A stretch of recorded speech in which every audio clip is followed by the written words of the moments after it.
Saya, Bos Gaya Somano Tagalung, menerima engkau, Louis Patrick Sophia Sumurakir, sebagai istriku.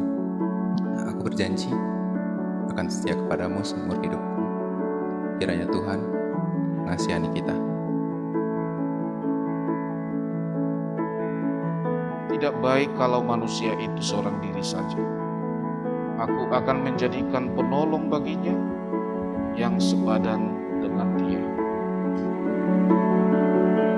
Laki harus meninggalkan ayahnya dan ibunya dan bersatu dengan istrinya, sehingga keduanya menjadi satu daging. Demikianlah mereka bukan lagi dua, melainkan satu. Ketika kasih Kristus ini yang mengikat, maka dunia ini pun tidak akan pernah bisa mempengaruhi mereka. Karena mereka adalah keluarga yang hidup di dalam Tuhan, keluarga yang benar-benar melakukan apa yang Tuhan kehendaki dari mereka.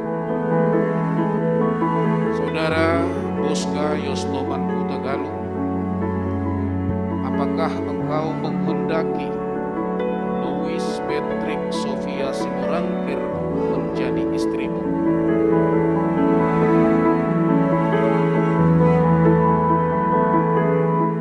Ya, saya bersedia.